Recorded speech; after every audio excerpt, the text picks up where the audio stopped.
దేవుని వాక్యాన్ని చూద్దాం. సామ్ 86, 86వ కీర్తన. 86వ కీర్తన ఒకసారి చూద్దామండి. ప్రతి ఒక్కరు కూడా మీ బైబిల్స్ని తెరవాలి. ప్రతి ఒక్కరు కూడా మీ బైబిల్స్ మీ దగ్గరే ఉంచుకోవాలి.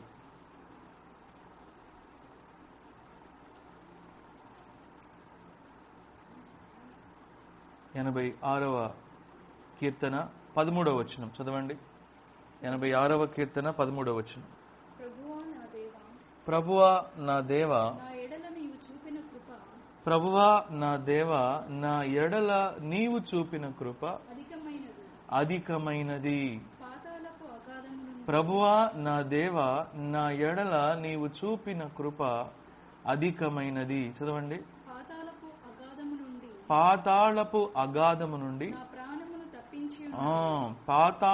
అగాధము నుండి నా ప్రాణమును తప్పించి ఉన్నావు దేవా. చాలండి, అంతవరకే చాలు, 13వ వచనం వరకే. For great is your love towards me. ప్రభువా నా దేవా, నా పట్ల నీ కృప అధికమైనది. తెలుగులో మరి కృప అని చెప్పేసి రాశారు, ఇంగ్లీష్లో లవ్ అని చెప్పని రాశారు. For great is your love towards me. నా పట్ల నీ కృప అత్యధికమైంది, అధికమైనది. దేవుడు అందరినీ ప్రేమిస్తాడు కదండి. దేవుడు అందరినీ ప్రేమిస్తాడు, కానీ అందరూ ఆయన ప్రేమను అనుభవించలేరు. మరలా చెబుతున్నాను, God loves the entire world, but not everyone enjoys the love of God, or not everyone enjoys not everyone experiences the love of God rather. అందరి పట్ల దేవుని ప్రేమ సమానమైందే, కానీ అందరి పట్ల దేవుడు ప్రేమ చూపిస్తున్నాడు, కానీ అందరూ కూడా ఈ ప్రేమను అనుభవించలేకపోతున్నారు. అందరూ కూడా ఈ ప్రేమను ఆస్వాదించలేకపోతున్నారు. అవునండి, ఈ మాటలు ఎవరు రాశారు అని చెప్పనంటే దావీదు రాశాడు. దేవునిని ప్రేమించడం అంటే ఏంటో ప్రభువే తన మాటల ద్వారా తెలియపరుస్తున్నాడు. యోహాను సువార్త 14వ అధ్యాయంలో గనక చూస్తే, యోహాను సువార్త 14వ అధ్యాయంలో గనక చూస్తే 15వ వచనంలో ఈ విధంగా రాయబడి ఉంది. If you love me keep my commandments. మీరు నన్ను ప్రేమించిన ఎడల నా ఆజ్ఞలను గైకొందురు. ఇందాక నేను దేవుడు మనల్ని ప్రేమించడం గురించి మాట్లాడాను. ఇప్పుడు మీకు వాక్యాన్ని మనం దేవుణ్ణి ప్రేమించడం గురించి చెప్తున్నాను. ఎందుకండి మనము దేవుని గురించి ప్రేమించే విషయాన్ని గురించి చెబుతున్నారు అని చెప్పనంటే, ఈ రెండిటికి రిలేషన్ ఉందండి. యోహాను సువార్త 15వ అధ్యాయంలో గనక చూస్తే, యోహాను సువార్త 15వ అధ్యాయంలో గనక చూస్తే 9వ వచనంలో ఈ విధంగా రాయబడింది. 9:10. తండ్రి నన్ను ఎలాగూ ప్రేమించనో నేనును మిమ్మును అలాగే ప్రేమిస్తున్నాను. నా ప్రేమయందు నిలిచియుండుడి. తండ్రి ఎలాగైతే నన్ను ప్రేమిస్తున్నాడో, ఎవరండి ఈ మాటలు చెబుతుంది? యేసుక్రీస్తు ప్రభు చెబుతున్న మాట. తండ్రి నన్ను ఎలాగూ ప్రేమించాడు. యేసుక్రీస్తు ప్రభుని ఎలా ప్రేమించాడంటే తండ్రి ఏమని రాయబడి ఉంది వాక్యంలో? This is my son whom I love. ఇదిగో నా ప్రియకుమారుడు, ఈయన యందు నేను ఆనందించుచున్నాను. యేసుక్రీస్తు ప్రభువుని బట్టి తండ్రి అయిన దేవుడు ఎంతగానో ఆనందిస్తున్నాడు. కాబట్టే క్రీస్తు ప్రభు చేసిన ప్రతి ప్రార్థనకు కూడా జవాబిచ్చేవాడుగా ఉన్నాడు. ఇప్పుడు యేసుక్రీస్తు ప్రభు తండ్రి అయిన దేవుణ్ణి మనకు పరిచయం చేస్తున్నాడు. చెబుతుంది ఏంటి అంటే, నా తండ్రి నన్ను ఎలాగైతే ప్రేమించాడో అలాగే నేను కూడా మిమ్మల్ని ప్రేమిస్తున్నాను అని చెబుతూ, now remain in my love. నా ప్రేమయందు మీరు నిలిచియుండుడి. ప్రేమయందు నిలిచి ఉండడము అని చెప్పనంటే ప్రేమను పొందుకోవడం లేదా ప్రేమను అనుభవించటం. అర్థమవుతుందా అండి? ప్రేమను పొందుకోవడం, ప్రేమను అనుభవించటం. నిలిచియుండుడి 10వ వచనం. నేను నా తండ్రి ఆజ్ఞలను గైకొని ఆయన ప్రేమయందు నిలిచి ఉన్న ప్రకారము మీరును నా ఆజ్ఞలను గైకొన్నట్లయితే నా ప్రేమయందు నిలిచియుందురు. హల్లెలూయా. యేసుక్రీస్తు ప్రభు మరలా ఈ మాట కూడా చెబుతున్నాడు. నేను నా తండ్రి ప్రేమలో నిలిచి ఉంటున్నానంటే ఏదో ఒక సమయం నేను పెదవులతో తండ్రి నేను నిన్ను ప్రేమిస్తున్నాను అని చెప్పేసి చెప్పడం కాదు, కానీ నా తండ్రి ప్రేమలో నేను నిలిచి ఉంటున్నాను అంటే నా తండ్రి ప్రేమను పొందుకుంటున్నాను, నా తండ్రి ప్రేమను అనుభవిస్తున్నాను, నా తండ్రి ప్రేమలో నేను కొనసాగుతున్నాను. యేసుక్రీస్తు ప్రభు చెబుతున్న మాట, నేను ఈ విధంగా తండ్రి ప్రేమ యందు నిలిచి ఉండడానికి గల కారణం ఏంటి అంటే నా తండ్రి ఆజ్ఞల్ని నేను గైకొంటున్నాను. హల్లెలూయా. దేవుడు మనల్ని ప్రేమిస్తున్నాడు. ఆ ప్రేమను మనము అనుభవించాలి అని చెప్పనంటే, ఆ ప్రేమను మనము ఆస్వాదించాలి అని చెప్పనంటే దేవుని మాటలు విని ఆయన మాట చొప్పున జీవించాలి. అదే యేసుక్రీస్తు ప్రభు ఇక్కడ చెప్తున్నాడు. నేను ఏ విధంగా అయితే తండ్రి ఆజ్ఞలను గైకొంటూ ఆయన ప్రేమ యందు నిలిచి ఉన్నానో అదే ప్రకారం మీరు కూడా నా ప్రేమ యందు నిలిచియుండుడి. దేవుని ప్రేమ యందు నిలిచి ఉంటే ఏమవుతుందంట? 11వ వచనము కూడా ఒకసారి చూడండి. మీ యందు నా సంతోషము ఉండవలననియు మీ సంతోషము పరిపూర్ణమవులనియు కావలననియు ఈ సంగతులను నేను మీకు తెలియపరుస్తున్నాను. హల్లెలూయా.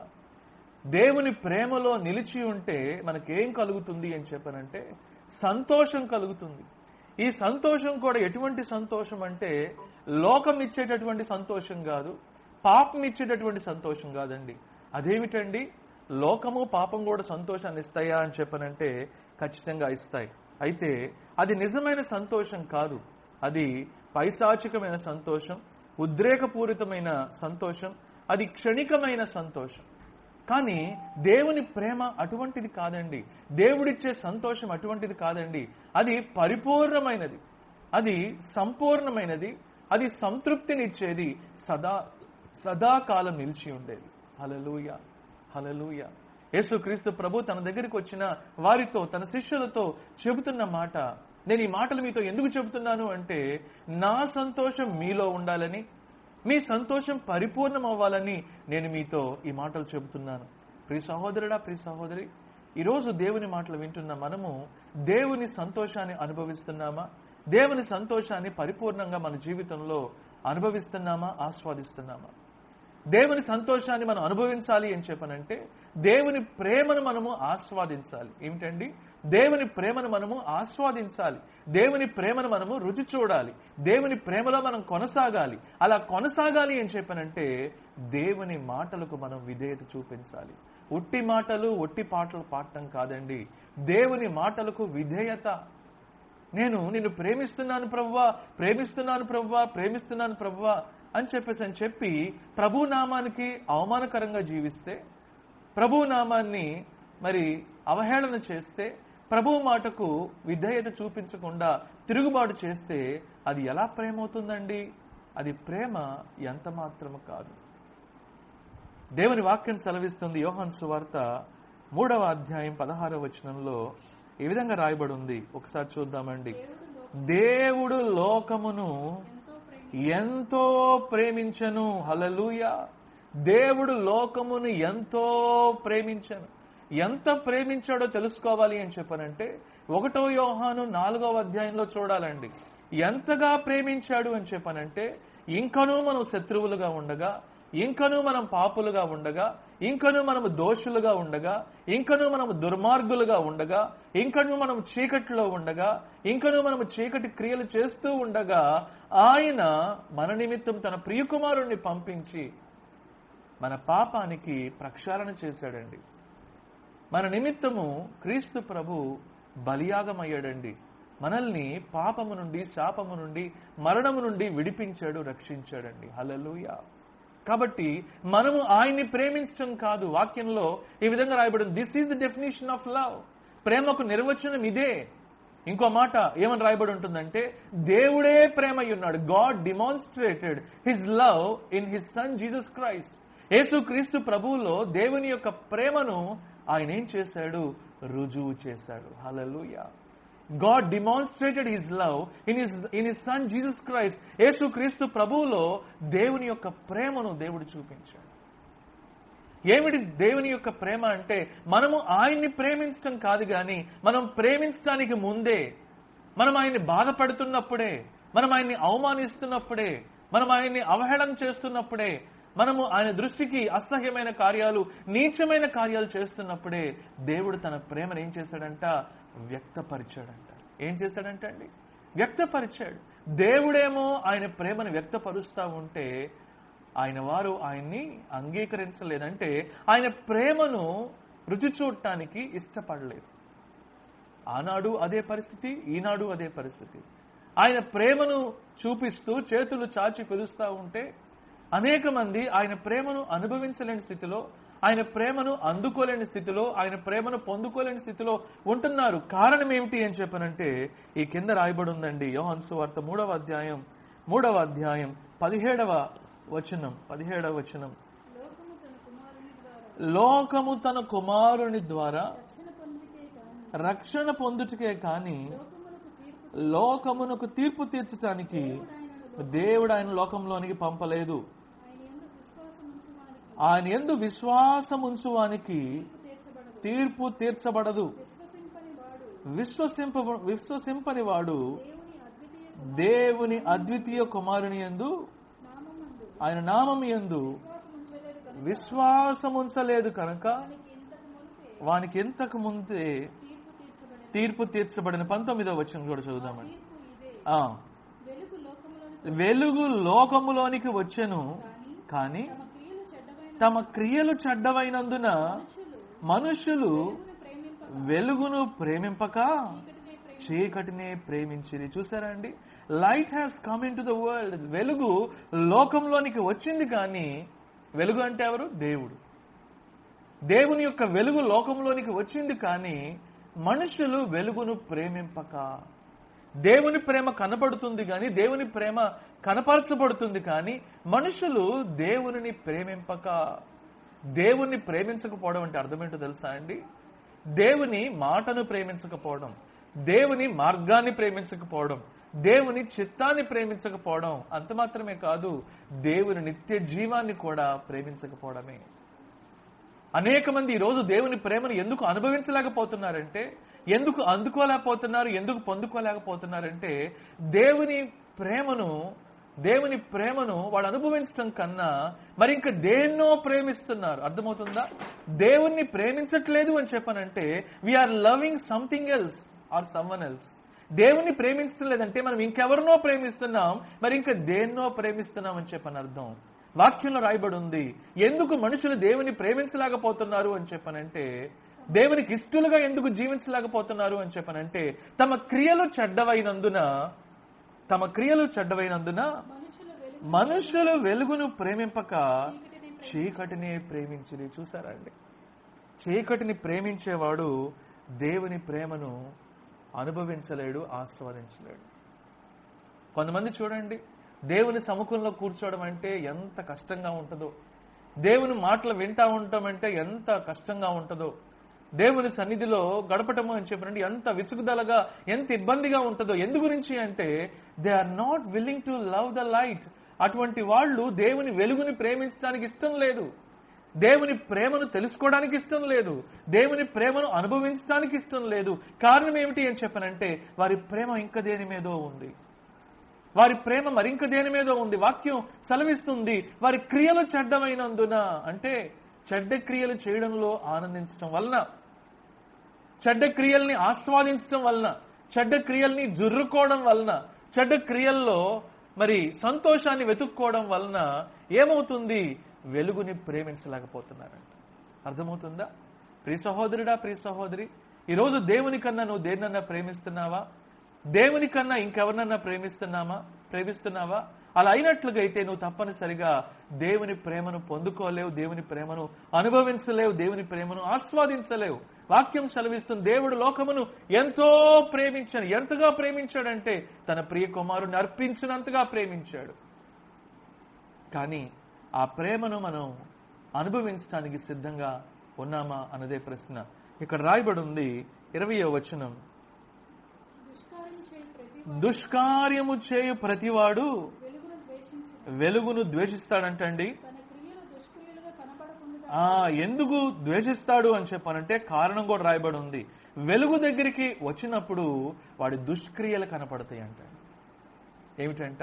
కొంతమంది అనుకుంటా ఉంటారు, ఏమిటండి నా గురించే మాట్లాడుతున్నట్లుగా ఉన్నారు. కొంతమంది చెప్తా ఉంటారు నాతోటి, నా గురించే చెప్పినట్టుగా ఉన్నారండి, నా గురించే చెప్పినట్టుగా ఉందండి. ఎందు గురించి అంటే పాస్టర్ గారికి మీ గురించి తెలుసో చెప్పరండి. వాక్యాన్ని దేవుని సన్నిధిలో ప్రార్థించినప్పుడు, దేవుడు ఒక వాక్యాన్ని అనుగ్రహించినప్పుడు, ఆ వాక్యాన్ని మీ దగ్గర తీసుకొస్తున్నప్పుడు వాక్యములో వెలుగున్నది కనుక ఆ వెలుగేం చేస్తుంది? మన జీవితంలో ఉన్న చీకటిని పారద్రోలి మొత్తాన్ని కూడా బట్టబయలు చేస్తుంది. అందుకే హెబ్రీయులకు రాసిన పత్రిక 4వ అధ్యాయం 12వ వచనంలో చూసినట్లుగా ఈ విధంగా రాయబడి ఉందండి. For the word of God is living and active. దేవుని యొక్క వాక్యము సజీవం కలిగినదై బలము గలదై రెండంచుల కలిగిన ఎటువంటి ఖడ్గము కన్నా కూడా వాడిగా ఉండి ప్రాణాత్మలను కీళ్లను మూలుగను విభజించునంత మట్టుకు దూరుచు హృదయం యొక్క తలంపులను ఆలోచనలను శోధించుచున్నది. హల్లెలూయా, హల్లెలూయా. ఆ కింద వచనం కూడా చదవండి. మరియు ఆయన దృష్టికి కనబడని సృష్టము ఏదియూ లేదు. మనము ఎవనికి లెక్క అప్పజెప్పాలో ఆ దేవుని కనులకు సమస్తమును మరుగులేక తేటగా కనబడుచున్నది. హల్లెలూయా. సమస్తము అంటే అర్థం కేవలం బయటికి కనిపించే క్రియలు మాత్రమే కాదు గాని మన అంతరంగంలో ఉన్న ఆలోచనలు. 139వ కీర్తనలో కనుక చూసినట్లయితే మన తలంపు పుట్టక ముందే దేవునికి మన ఆలోచన అంతా తెలుసంట. మన నోటి నుండి మాట రాకముందే దేవునికి మన నోటి నుండి ఎటువంటి మాటలు వస్తాయో సమస్తము తెలుసంట. కాబట్టి ఆయన సృజించిన దాంట్లో ఏది కూడా దేవుని ఎదుట మరుగై ఉండలేదు కనుక ఆయన ఎదుట లెక్క అప్పచెప్పవలసిన మన జీవితంలోని సమస్తము కూడా ఆయన వెలుగు చేత బహిర్గతం చేయబడుతుంది, బట్టబయలు చేయబడుతుంది. కాబట్టి దేవుని దగ్గరికి వచ్చినప్పుడు ఏమవుతుంది? మన చెడుతనం అంతా కూడా ఎక్స్పోజ్ అవుతుంది. అంటే మన చీకటి జీవితం అంతా బయటకు వస్తుంది. నేను చెబుతూ ఉంటాను మా వాడితోటి, నువ్వు మా దగ్గర ఏది కూడా దాచడానికి ప్రయత్నించొద్దు. కారణం ఏంటి అంటే మేము నీ కోసం ప్రార్థన చేస్తున్నాం, దేవుడు నిన్ను గూర్చి మాకు తెలియపరుస్తాడు. అవునండి, వెలుగులోనికి వచ్చినప్పుడు చీకట్లో ఉన్న సమస్తాన్ని కూడా దేవుడు ఏం చేస్తాడు? బహిర్గతం చేస్తాడు, బయలుపరుస్తాడు. ఎందు గురించి? మన స్థితి ఏంటో మనం తెలుసుకుంటామని, మన స్థితి ఏంటో మనం అర్థం చేసుకొని మేలైన మార్గంలో మనం నడుస్తామని, దేవునికి చేరువవుతామని, దేవునితో సహవాసం చేస్తామని, దేవుని ప్రేమను అనుభవిస్తామని. అందుకనే కదా దేవుడు ఎంతో ప్రేమతో ఆదాము హవ్వలతో మాట్లాడటానికి ప్రతిరోజు వచ్చేవాడండి. ప్రతిరోజు ఆదాము హవ్వలతో మాట్లాడటానికి ప్రతిరోజు వస్తూ ఉంటే ఒకరోజు మాత్రం ఆదాము హవ్వలు ఆయన దగ్గరికి రాలేకపోయారండి. రాలేకపోయారు అనే పదం ఎందుకు వాడారు అని చెప్పనంటే వాళ్ళల్లో భయం వచ్చేసిందంటండి. ఏమొచ్చేసిందండి? భయం వచ్చేసిందండి. వాళ్ళ హృదయంలో భయం ఉండడం చేత దేవుని ప్రేమ వాళ్ళలో పనిచేయటం లేదు. వాళ్ళల్లో భయం ఉండడం చేత దేవుని ప్రేమను వాళ్ళు అనుభవించటం లేదు. వాళ్ళల్లో భయం ఉండడం చేత దేవుని సహవాసం వాళ్ళు చేయడం లేదు. దేవుడు వచ్చాడు, దేవుడు పిలుస్తున్నాడు. ఆదామా ఆదామా ఎక్కడ, వేర్ ఆర్ యు? ప్రతిరోజు పరిగెత్తుకుంటా వచ్చేవాడివే, ప్రతిరోజు ఆసక్తితో వచ్చేవాడివే, ప్రతిరోజు నా ప్రేమను అనుభవించేవాడివే, ప్రతిరోజు చక్కగా నాతో మాట్లాడేవాడివే, సంభాషించేవాడివే. ఈరోజు ఏమైపోయావు ఆదామా? దేవునికి ఎంత దుఃఖమో తెలుసా అండి? దేవునికి తన బిడ్డలు మాట్లాడకపోతే దేవుడు చాలా బాధపడతాడండి. దేవుడు తన బిడ్డలు సహవాసం చేయకపోతే దేవుడు చాలా బాధపడతాడండి. మనం ఏం చేస్తామంటే దొంగల్లాగా దాక్కుంటా ఉంటాం. దేవుని ప్రేమను అర్థం చేసుకోకుండా మనం ఏం చేస్తామంటే దేవునికి దూరంగా ఉందాం, దేవునికి దాక్కుందాం, దేవునికి మరుగై ఉందాం అని చెప్పి అనుకుంటాము. కానీ దేవునికి మరుగైంది అసలు ఏదన్నా ఉందండి లోకంలో? 139వ కీర్తనలో కనుక చూస్తే దేవుడు అద్భుతంగా రాయించాడండి. ఇక్కడ దేవునికి మరుగై ఉన్నది ఏదీ లేదంట. ఒకసారి చూద్దామండి. యెహోవా పరిశోధించి తెలుసుకొని ఉన్నావు. నేను కూర్చుండుట నీకు తెలుసు, నేను లేచుట నీకు తెలుసు. 7వ వచనం చదువుదామండి. నీ ఆత్మ యొద్ద నుండి నేను ఎక్కడికి పారిపోతానయ్యా? నీ సన్నిధి నుండి నేను ఎక్కడికి పారిపోతానయ్యా? నేను ఆకాశంకి ఎక్కితే నువ్వు అక్కడ ఉన్నావు, నేను పాతాళములోనికి వెళితే నీవు అక్కడ కూడా ఉన్నావు. నేను వేకువ రెక్కలు కట్టుకొని సముద్ర దిగంతంలో ఒకవేళ నివసిస్తే అక్కడ కూడా నీ చెయ్యి నన్ను నడిపించును. చూసారా అండి, దాక్కునే స్థలము ఎక్కడా లేదు. దేవునికి మరుగై మనం ఎక్కడా ఉండలేము. కానీ ఎంత అవివేకం అండి. నేను ఇంట్లో ఉంటే దేవునికి కనపడను, తలుపులు వేసుకుంటే దేవునికి కనపడను, లేకపోతే మంచం కింద దాక్కుంటే నేను దేవునికి కనపడను అని చెప్పి అనుకోవడం కేవలం అవివేకమే అవుతుందండి. దేవుడు కోరుకుంటుంది ఏమిటో తెలుసా? ఆయన సన్నిధికి మనం పరిగెత్తుకుంటూ రావాలని, ఆయన ప్రేమను మనం అనుభవించాలని, ఆయన సహవాసమును మనం ఆస్వాదించాలని, ఆయన మనస్సు మనం తెలుసుకొని ప్రవర్తించాలని, ఆయనకు మహిమకు నిదర్శనంగా, ఆయన మహిమకు సాక్షులుగా మనం జీవించాలని దేవుడు కోరుకుంటా ఉంటే, ఈరోజు మనం ఎలా ఉన్నామంటే పారిపోతున్న వాళ్ళుగా ఉన్నాము. ఎలా ఉన్నామండి? పారిపోతున్న వాళ్ళుగా ఉన్నాం. ఆదాము కూడా ఏం చేస్తున్నాడంటే పారిపోతున్నాడండి, దాక్కుంటున్నాడండి. ఎందుకు దాక్కుంటున్నాడు? దేవుడు పిలుస్తున్నాడు, ఆదామా ఎక్కడ నువ్వు అంటే, అయ్యా నేను నీ ముందుకు రాలేనయ్యా, నేను నీ ముందుకు రాలేనయ్యా. ఎందు గురించి రాలేవు అని చెప్పనంటే, నేను దిగంబరినై ఉన్నాను. చూసారా, దేవుని వెలుగు ఎప్పుడైతే అక్కడికి వచ్చిందో ఆదాముకు తెలిసిన విషయం ఏంటి? తాను దిగంబరుడుగా ఉన్నాను అనే విషయం అర్థమైంది. పాపములో జీవించేవాడికి, చీకట్లో జీవించేవాడికి వాడి జీవితం అంతా అద్భుతంగా ఉన్నట్టు కనబడుతుంది. కాబట్టే వాడు ఆ పాపంలో కొనసాగుతూ ఉంటాడు, ఆ పాపాన్ని జుర్రుకుంటూ ఉంటాడు, ఆ పాపాన్ని చాలా చక్కగా ఎంజాయ్ చేస్తూ ఉంటాడు. కానీ వాస్తవం ఎప్పుడైతే తెలుస్తుందో, అది ఎంత నీచమైందో, ఎంత అసహ్యమైందో, ఎంత ప్రమాదకరమైందో, ఎంత ప్రమాదకరమైన పరిణామాలని మన జీవితంలోని తీసుకొస్తుందో అది దేవుడు మాత్రమే తెలియపరచగలడు. అవునండి, ఒక ఉదాహరణ మీతో చెప్తారు. ఎలుగుబంట్లు తెలుసు కదండి. ఈ ఎలుగుబంట్లకి హనీ అంటే చాలా ఇష్టం, అంటే తేనె అంటే చాలా ఇష్టం. ఈ ఎలుగుబంట్లను పట్టుకోవడానికి అడవి జాతుల వాళ్ళు ఉపయోగించే పద్ధతుల్లో ఒక పద్ధతి ఏంటి అంటే, దానికి ఇష్టమైన తేనెను రెండంచుల పదునైన ఆ చాకుకి లేదా ఖడ్గానికి ఈ తేనెను పూసి దాన్ని అడవిలో ఒక ప్రదేశంలో ఉంచుతారంట, చెట్టుకి. అలా ఉంచినప్పుడు ఈ ఎలుగుబంటి ఏం చేస్తుంది? ఆ కత్తిని దాన్ని పట్టించుకోదు, కానీ ఆ తేనె వాసనని అది ఏం చేస్తుంది?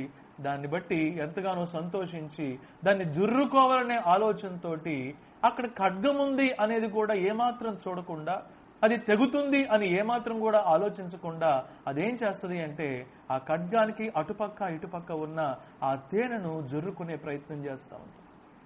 ఈ ప్రయత్నంలో దానికి తెలియంది ఏంటి అంటే, అది తేనెతో పాటు తన రక్తాన్నే అది తాగుతుంది అనే విషయం. ఏమిటండి?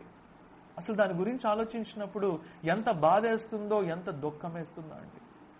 పాపములో జీవించే ప్రతి ఒక్కడు ఆ పాపము నాకు ఆనందాన్ని కలిగిస్తుంది అని చెప్పి అనుకుంటాడు, కానీ వాస్తవానికి ఆ పాపం అతని ప్రాణాన్ని నిలువునా తీసేస్తుంది.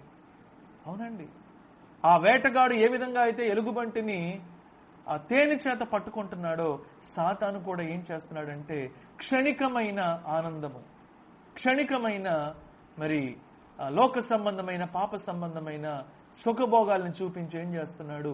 ఎరవేసి మనుషుల జీవితాల్ని నాశనం చేస్తున్నాడు.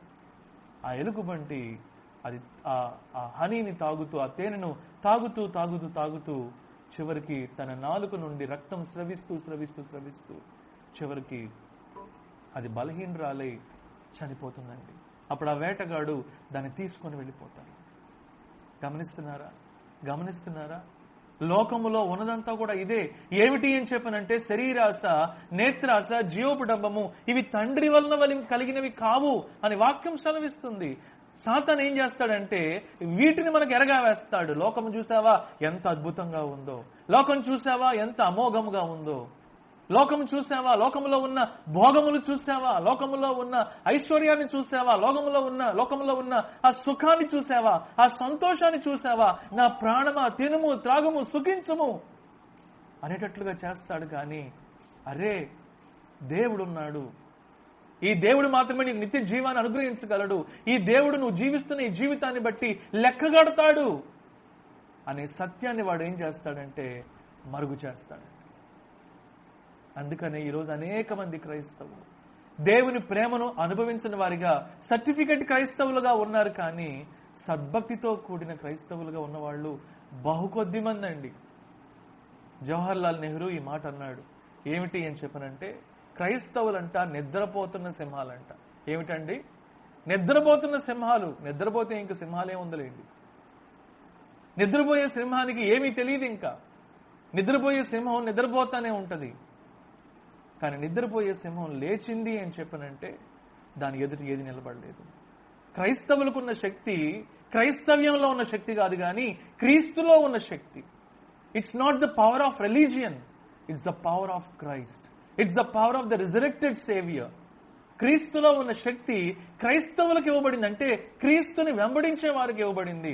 కానీ ఈరోజు క్రైస్తవులు అనే వారు ఏం చేస్తున్నారు? సర్టిఫికెట్లను అడ్డం పెట్టుకొని దొంగ బ్రతుకులు బ్రతుకుతూ దొంగ సర్టిఫికెట్లు అడ్డు పెట్టుకుంటూ ఏదో గవర్నమెంట్ నుంచి లాభం పొందుకుందాం, ఇంకెవరి నుంచో లాభం పొందుకుందాం, మరి ఇంకెవరి నుంచి లాభం పొందుకుందాం అని చెప్పి ఆలోచిస్తున్నారు. కానీ దేవుని నుంచి నేను పొందుకోవాలి. నేను చాలా దుఃఖపడతా ఉంటానండి కొంతమందిని చూసినప్పుడు. ఒకానొక చోట నన్ను గృహప్రవేశం కాదు, చర్చ్ ఇనాగరేషన్కి పిలిచారు ఒకానొక స్థలంలో. సరే, నేను వస్తానని చెప్పన్నాను. నేను చేసిన బుద్ధిహీనమైన పని ఏంటంటే, నేను దేవుణ్ణి అడగకుండా వెళదాము అని చెప్పేస్తాను. నేను సరే ఇనాగరేషన్ కదా అని చెప్పేసి అనుకున్నాను నేను.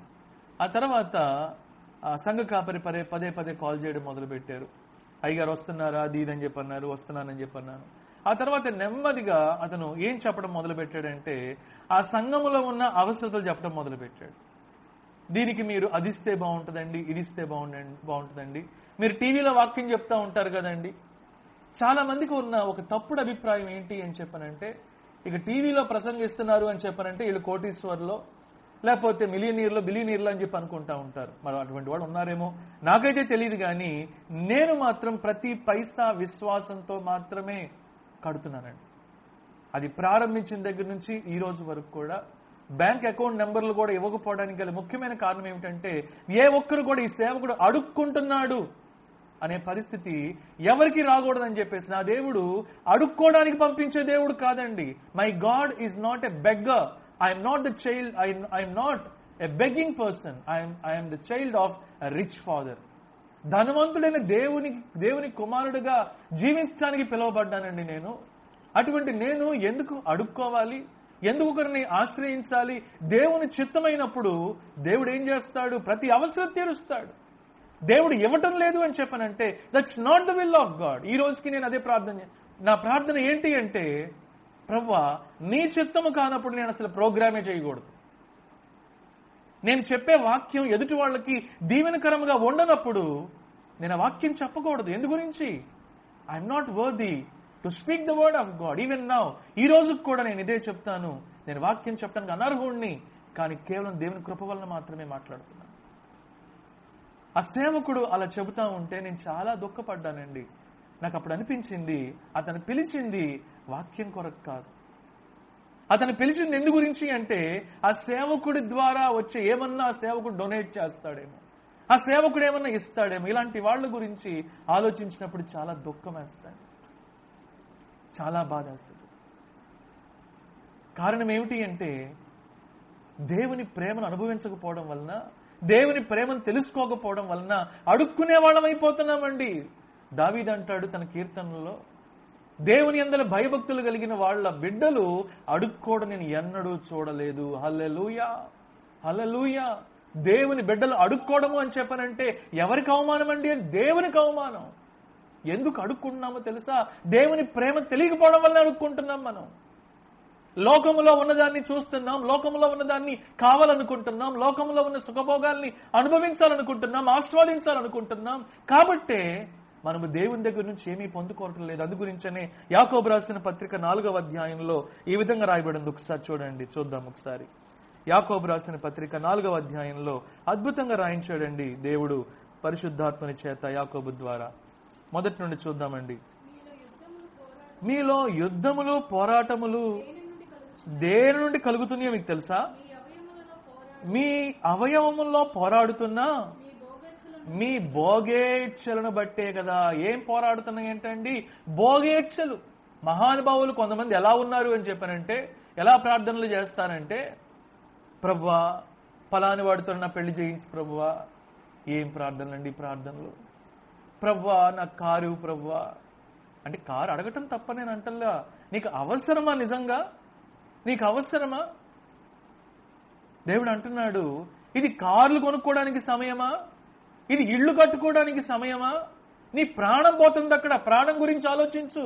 నువ్వు ఇళ్ళు గురించి ఆలోచిస్తున్నావు, వాకిళ్ళు గురించి ఆలోచిస్తున్నావు, కార్ల గురించి ఆలోచిస్తున్నావు, వెండి గురించి ఆలోచిస్తున్నావు, బంగారం గురించి ఆలోచిస్తున్నావు. But God is mindful of your life. దేవుడు నీ జీవితాన్ని గురించి ఆలోచిస్తున్నాడు.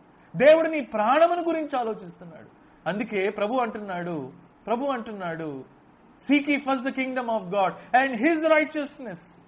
దేవుని రాజ్యాన్ని, ఆయన నీతిని మొదట వెతకండి. అప్పుడు మీకు ఏవన్నీ నీ అవసరతలన్నీ కూడా దేవుడు తీరుస్తాడు. దేవుని దగ్గర నుంచి పొందుకోవటం శ్రేష్టం. దేవుని దగ్గర నుంచి లాక్కునే మనసు సరైంది కాదు. ఈ సుఖభోగాల మీద మనసు ఎవరికైతే ఉంటుందో, లోకాన్ని పాపాన్ని ఎవరైతే ప్రేమిస్తారో అటువంటి వారి మనసు ఎలా ఉంటుందో ఇక్కడ రాయించాడు చూడండి. వాళ్ళ జీవితాల్లో యుద్ధాలు ఉంటాయంటండి, పోరాటాలు ఉంటాయంట. వాళ్ళ కుటుంబంలో ఏముంటుందంటండి?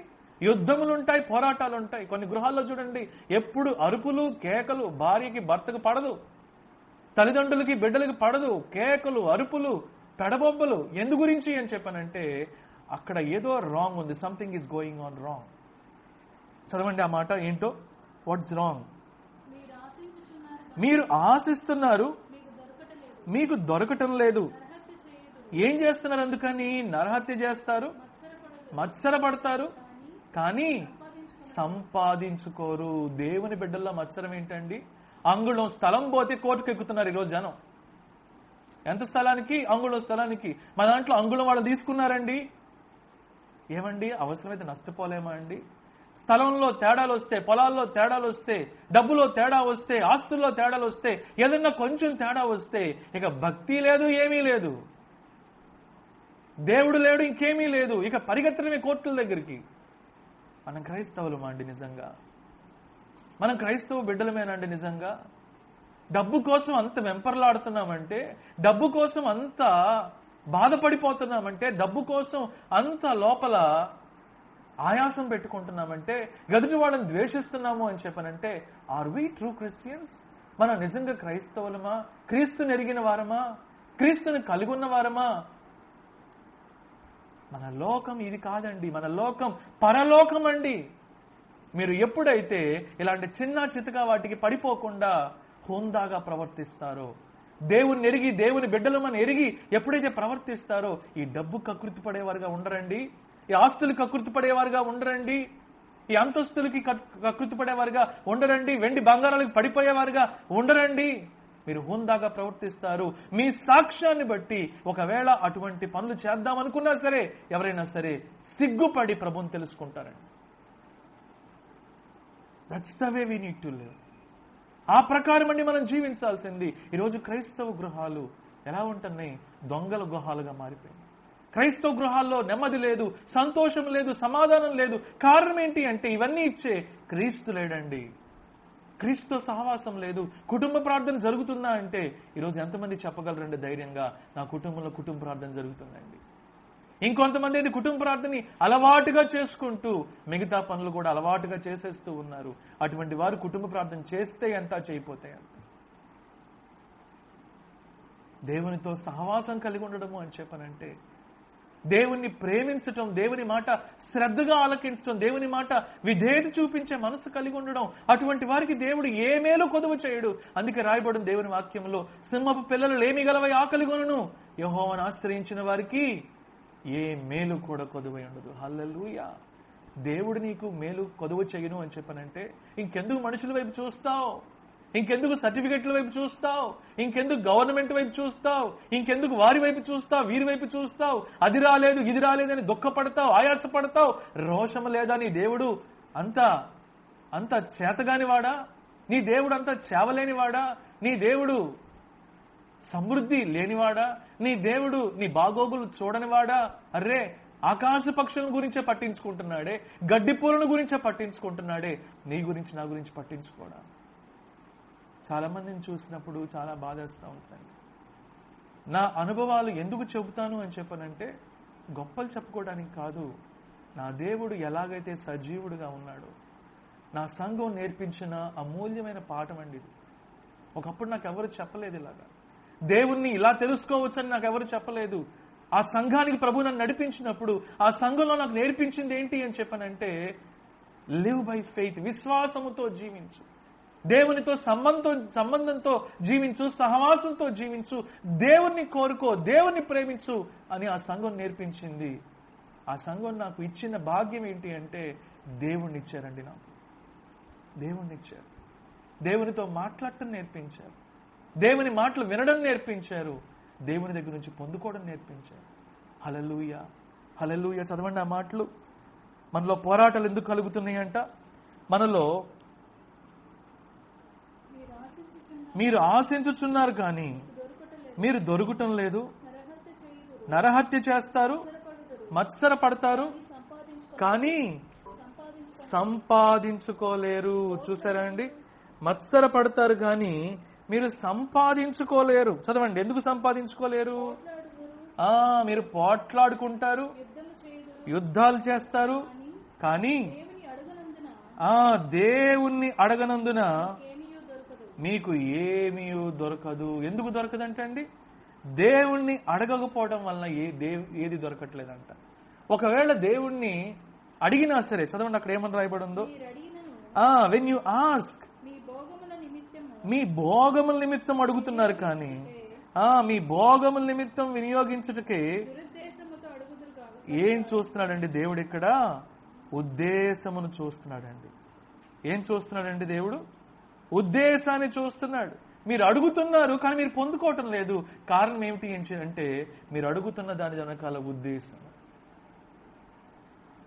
ఒక సహోదరుడు నాకు ఇలా చెప్పాడు, రవి, దేవుడు చాలా గొప్పవాడు, మనం అడగట్లేదు మనం దేవుణ్ణి. నేను పేరు చెప్పనులేండి, చాలా గొప్ప చాలా పేరున్న దేవుని సేవకుడు ఆయన ప్రపంచవ్యాప్తంగా. అటువంటి సేవకుడు ఈయన చెప్పాడంటే, ఈయన నాతో చెప్పాడు ఏమని అంటే, నువ్వు అడగాలి, ఇలాంటివన్నీ అడగాలి, మనం దేవుని బిడ్డలం కాబట్టి గొప్ప గొప్ప వాటిని అడగాలి అని చెప్పేసానంటే నేను అనుకున్నాను, అరే నేను బుద్ధిహీనుడినేమో, అలా అలా అడగట్లేదు ఇప్పటిదాకా, నేను ఇలా అడగాలేమో అని చెప్పేసాను. ఆయన చెప్పాడు కదా, సేవకుని ద్వారా చెప్పించాడు కదా అని చెప్పేసానని నేను దేవుని దగ్గరికి వచ్చి అడిగితే దేవుడు నాకు బాగా బుద్ధి చెప్పాడండి. అర్థమవుతుందా? ఏ సేవకుడో చెప్పాడు కదా అని చెప్పేసి, సేవకుడు చెప్పింది శిలాశాసనం కాదండి, వాక్యం ఏదైతే చెప్పింది అదే సేవకుడు చెప్పాలి. God looks at the intentions of our heart, God weighs the motifs of our heart. మనం అడుగుతున్న దాని యొక్క ఉద్దేశాన్ని దేవుడు చూస్తున్నాడు. అడుగుతున్నారంట వీళ్ళు కానీ పొందుకోవటం లేదంట. ఏంటండి? అడుగుతున్నారు కానీ పొందుకోవటం లేదంట. ఎందుకు పొందుకోవట్లేదంటే దేవుడు వాళ్ళ ఆలోచన చూసినప్పుడు ఏం కనపడుతుందంట, వాళ్ళ సుఖభోగాల నిమిత్తం అడుగుతున్నారు కానీ, వాళ్ళ సుఖభోగాల నిమిత్తం అడుగుతున్నారు కానీ అవసరత నిమిత్తం కాదు, దేవుని మహిమార్థమై కాదు. ఈరోజు మనం అడుగుతున్న అనేకమైన ప్రార్థన అవసరతల్లో ముఖ్యమైనది ఏమిటో తెలుసా? మన స్వార్థమే, మన సుఖభోగాలే. కానీ దేవుడు కనిపించడండి, దేవుడు కనిపించడు. నువ్వు అడుగుతున్న ఒక విషయం, ఆ అడిగిన దాన్ని బట్టి దేవుడు ఘనపరచబడతాడా? దేవుడు మహింపరచబడతాడు. ఆ సేవకుడు నన్ను అలా అడిగినప్పుడు నేను చాలా దుఃఖపడి నేను చెప్పాను, బ్రదర్, నేను డబ్బుండి లక్షాధికారినయ్యో మరొకటయ్యో నేను చేయటం లేదు. నిజమే, ఒకప్పుడు నేను మంచి ఉద్యోగం చేసిన వాడినే, కానీ దేవుడి పిలుపు మేరకు నేను దేవుని పరిచర్య చేస్తున్నాను. ప్రతి నెల కూడా నేను కట్టే ప్రతి పైసా అది దేవుడు నాకు ఇచ్చేది, దాన్ని బట్టి నేను కడుతున్నాను తప్పితే వేరే విధంగా కాదు. ఇప్పుడు కూడా ఉన్నారు అలా కాల్ చేస్తున్న వాళ్ళు, అలా మనీ అడుగుతున్న వాళ్ళు. ఇటువంటి వాళ్ళందరూ కూడా మనుషుల వైపు చూస్తున్నారు కానీ దేవుని వైపు చూడటం లేదు. నేను సహాయం చేయడం తప్ప అంటం లేదు. మన సహాయం ఎలా ఉండాలి అని చెప్పానంటే, అవతల వాళ్ళ పరిస్థితి మనం తెలుసుకొని సహాయం చేసే విధంగా ఉండాలి కానీ చేతులు చాచి అడుక్కునేటట్టుగా ఎన్నడూ ఉండకూడదండి. ముఖ్యంగా దేవుని బిడ్డలు అటువంటి పరిస్థితుల్లో ఎన్నడూ ఉండకూడదండి. చేతులు చాచి అడుక్కోవాల్సిన అవసరత ఏంటండి? నాకు ఎన్నోసార్లు ఉన్న అనుభవం ఏంటి అంటే, కొన్నిసార్లు కొంతమంది కాల్ చేసి వాళ్ళు చెప్పిన మాట ఏంటి అంటే, నాకు నిద్ర పోనివ్వట్లేదు బ్రదర్, దేవుడు మిమ్మల్ని చూపిస్తున్నాడు, మీకు తెలియపరుస్తున్నాడు, ఇదిగో నేను ఇంత అమౌంట్ మీకు ట్రాన్స్ఫర్ చేశాను అని చెప్పేసి నేను చెప్తున్నప్పుడు నిజంగా ఆశ్చర్యం వేస్తుంది. దేవునికి తెలుసు మన అవసరతలు ఏంటో, దేవునికి తెలుసు మన అవసరతలు ఏంటో. కానీ మనం ఏం చేస్తున్నామంటే అవసరతల వెంటే పరిగెడుతున్నాం. మన అవసరతలకు హద్దు ఉందా అండి? మన ఆశలకి సంతృప్తి ఉందా అండి? లేదు. కారణం ఏమిటంటే దేవుణ్ణి కాకుండా మనం లోకంలో ఉన్న వాటన్నిటిని కోరుకుంటున్నాం. అందుకే దేవుడు చెబుతున్నాడు, లోకంలో ఉన్నదంతా కూడా ఏమిటంట? శరీరాశ, నేత్రాశ, జీవపు డంబం అంటండి. ఇది తండ్రి వలన కలిగినవి కావు.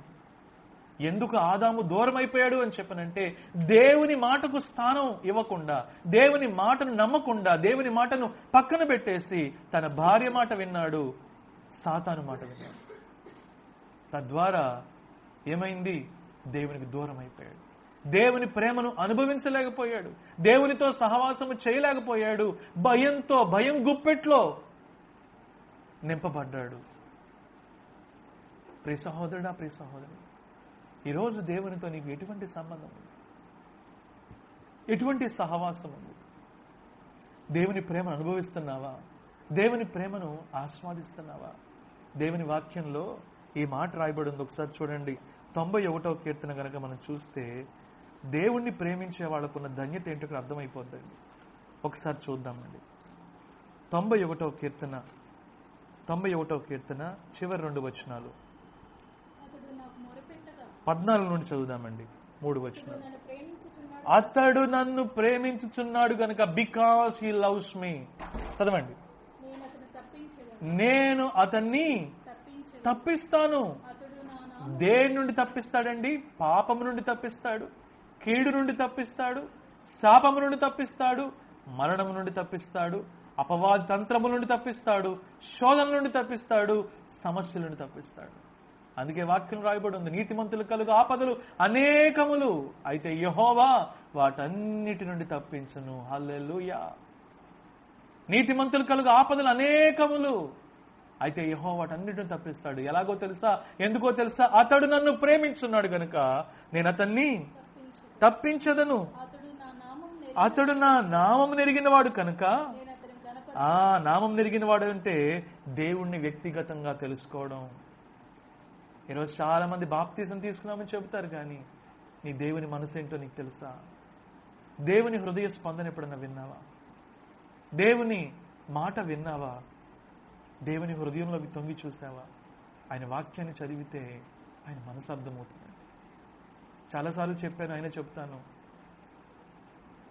మారు మనసు పొందక ముందు అనుకునేవాడిని మా నాన్నగారు ఎంత ప్రేమిస్తారో అని చెప్పాను. మారు మనసు పొందక ముందు అనుకునేవాడిని మా నాన్నగారు చాలా గొప్ప ఎగ్జాంపుల్ అని చెప్పాను. మారు మనసు పొందక ముందు అనుకునేవాడిని మా నాన్నగారు ప్రేమే చాలా ఉన్నతమైంది అని. కానీ మారు మనసు పొందిన తర్వాత వాక్యాన్ని చదువుతూ ఉంటే, వచనం చదువుతూ ఉంటే, ఈరోజు నన్ను కొంతమంది అడుగుతున్నారు, మీరు వాక్యం ఎలా చెప్తున్నారండి, మీరు వాక్యాన్ని ఈ విధంగా ఎలా చెబుతున్నారండి అంటున్నారు. కానీ చెప్పడంలో ఏమీ లేదండి, దేవుని కృప. ఎన్నో రాత్రులు, ఎన్నో కన్నీళ్లు, దేవుని సన్నిధిలో ఎంతో ఆక్రందన, ఆయన వాక్యం తెలుసుకోవాలని, ఆయన మనసు తెలుసుకోవాలని, ఆయన చిత్తం తెలుసుకోవాలని. వాక్యం అర్థమయ్యేది కాదు నాకు, ఏ వచనం అర్థమయ్యేది కాదు. దేవుని సన్నిధిలో కన్నీటితో ప్రార్థన చేస్తున్నప్పుడు, మోకరించి ఏడుస్తున్నప్పుడు దేవుని సన్నిధిలో దేవుడు తన వాక్యాన్ని బయలుపరిచాడు. అలా వాక్యం చదువుతున్నప్పుడు దేవుని ప్రత్యక్షత పొందుకునేవాడినండి. దేవుని ప్రేమ ఎంత అపారమైందో, ఎంత ఉన్నతమైందో. ఈ ప్రేమను పొందుకోవడానికి నాకు ఏమాత్రం యోగ్యత లేదు అనే విషయం కేవలం వాక్యం చదవడం మాత్రమే, వాక్యం వల్ల మాత్రమే నాకు అర్థమైందండి. మా నాన్నగారు చాలా తక్కువైపోయారు, దేవుడు చాలా ఎక్కువైపోయాడు. నాకెప్పుడు వచ్చే ప్రశ్న ఏంటి అంటే, నాలాంటి పాపి కోసం ఆయన ఎందుకు మరణించాడు? నాలాంటి పాపి కోసం ఆయన ఎందుకు మరణించాలి? ఆయన వాక్యం చదువుతున్న కొలది ఆయన ప్రేమ బయలుపరచబడి, ఈరోజు ఆయన వాక్యం చదువుతున్నామా? ఈరోజు ఆయన మనసు తెలుసుకునే ప్రయత్నం చేస్తున్నామా? ఈరోజు మన కోరికలన్నీ కూడా అది జరగలేదు, ఇది జరగలేదు, అది కావాలి, ఇది కావాలి, అది దొరకలేదు, ఇది దొరకలేదు, అది సంపాదించలేదు, ఇంకోటి సంపాదించలేదు. ఈ దేవుని ప్రేమ ఏంటో తెలుసుకున్నావా? నీ దేవుడు నిన్ను ఎంతగా ప్రేమిస్తున్నాడో, ఆ ప్రేమ ఎంత అమూల్యమైందో, ఎంత అపారమైందో నువ్వు తెలుసుకుంటే నువ్వు దేవునికి దూరంగా బ్రతకలేవు. దేవుడు లేకుండా నీకు జీవితం ఉండదు. దేవుడు లేకుండా నీకు ఆలోచన ఉండదు.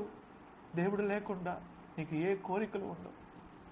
దేవుడు చెబుతున్నాడు, అతడు నన్ను ప్రేమించుచున్నాడు కనుక, చదవండి, అతడు నేను తప్పిస్తాను. చదవండి, అతడు నా నామము ఎరిగిన వాడు కనుక నేను అతన్ని ఘనపరుస్తాను. హల్లెలూయా. నువ్వు దేవుణ్ణి తెలుసుకుంటే దేవుడు నిన్ను ఘనపరుస్తాడు. దావీదు ఎలాంటి వాడో తెలుసా అండి? దేవుణ్ణి తెలుసుకున్నవాడు. అందుకే దేవుడు అంటున్నాడు, అతడు నా హృదయానుసారుడు. ఎందుకంటే దావీదు రాజ్యం చేయాలని ఎప్పుడు కోరుకోవాలా, యజమాయిషీ చేయాలని ఎప్పుడు కోరుకోవాలా, రాజ్యాలు సంపాదించాలనుకోవాలా, పేరు పొందుకోవాలని ఎప్పుడు అనుకోవాలా. దావీదు మనసంతా దేంతో నిండిపోయిందో తెలుసా? నా దేవుణ్ణి కనపరచాలి, నా దేవుణ్ణి మహింపరచాలి. అందుకే దావీదుని దేవుడు ఎన్నుకున్నాడు, ఏర్పాటు చేసుకున్నాడు. ఇతను నా హృదయానుసారుడు, ఇతను నా హృదయానుసారుడు, ఇతను నేను ఘనపరుస్తాను, నన్ను ఘనపరిచిన వాడిని నేను ఘనపరుస్తాను. నువ్వు దేవుణ్ణి ప్రేమిస్తే దేవుని ఘనపరచకుండా ఉండలేవు. నువ్వు దేవుణ్ణి ప్రేమిస్తే దేవునికి దూరంగా ఉండలేవు. నువ్వు దేవుణ్ణి ప్రేమిస్తే దేవుని సహవాసం చేయకుండా ఉండలేవు. నువ్వు దేవుణ్ణి ప్రేమిస్తే ఆయన చిత్తము చేయకుండా ఉండలేవు. నువ్వు దేవుణ్ణి ప్రేమిస్తే ఆయన మార్గంలో నడవకుండా ఉండలేవు. అతడు నా నామం ఎరిగిన వాడు కనుక నేను అతన్ని ఘనపరుస్తాను. అతడు నాకు మొరపెట్టగా నేను అతనికి ఉత్తరం ఇస్తాను. శ్రమలో నేను అతనికి తోడై ఉండి అతన్ని విడిపించి అతన్ని గొప్ప చేసేదను, దీర్ఘాయువు చేత అతన్ని తృప్తిపరిచేదను. హల్లెలూయా, హల్లెలూయా. చూసారా అండి, దేవుడు చెబుతున్నాడు, అతడు నన్ను ప్రేమిస్తున్నాడు కనుక, ప్రేమించే వారికి దేవుడు ఎన్ని గొప్ప విషయాలు దాచి ఉంచాడో చూసారా. 86వ కీర్తన మనం చదువుకున్న వచనాన్ని ఒకసారి చదువుకొని మనం ముగిద్దాం. 13వ వచనం, for great is your love towards me. నా పట్ల ఆయన కృప అధికముగా ఉన్నది. ఎవరి పట్ల తెలుసా? ఆయన ప్రేమించే వారి పట్ల. ఎవరైతే ఆయన ప్రేమిస్తారో ఆయన ప్రేమను పొందుకుంటారు, ఆయన ప్రేమను ఆస్వాదిస్తారు, ఆయన ప్రేమను అనుభవిస్తారు. అటువంటి వారి పట్ల ఆయన కృప అధికముగా ఉండి ఏం చేస్తుందంటే అండి, పాతాళపు అగాధము నుండి నా ప్రాణమును తప్పించి ఉన్నావు దేవా. చాలండి, పాతాళపు అగాధము నుండి అటువంటి వారిని, ఎటువంటి వారిని? దేవుణ్ణి ప్రేమించే వారిని దేవుడు మరణం నుండి తప్పిస్తాడు. దేవుణ్ణి ప్రేమించే వారిని దేవుడు శోధన నుండి తప్పిస్తాడు. దేవుణ్ణి ప్రేమించే వారిని దేవుడు శ్రమల నుండి తప్పిస్తాడు. దేవుణ్ణి ప్రేమించే వారిని దేవుడు ప్రతి విధమైన కఠినమైన పరిస్థితుల నుండి తప్పిస్తాడు, విడిపిస్తాడు, రక్షిస్తాడు. తద్వారా ఆయన నామాన్ని మహింపరుచుకుంటాడు, వారిని ఘనపరుస్తాడు. ప్రియ సహోదరుడా, ప్రియ సహోదరి, దేవుడు నీ పట్ల ఎంత ప్రేమ చూపిస్తున్నాడో దేవునితో మాట్లాడుతున్నాడు కదా. ఇంకా నువ్వు దేవుణ్ణి ప్రేమించట్లేదు అని చెప్పనంటే, దేవుని ప్రేమ నీలో లేదు అంటే నువ్వు ఇంకా ఎవరినో ప్రేమిస్తున్నావు, దేన్నో ప్రేమిస్తున్నావు.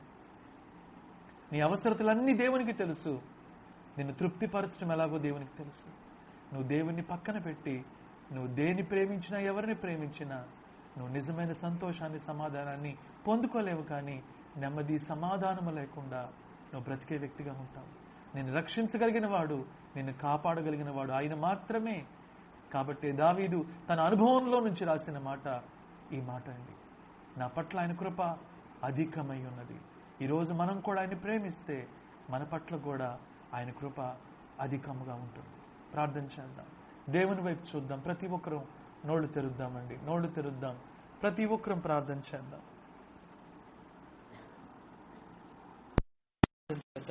ప్రతి ఒక్కరు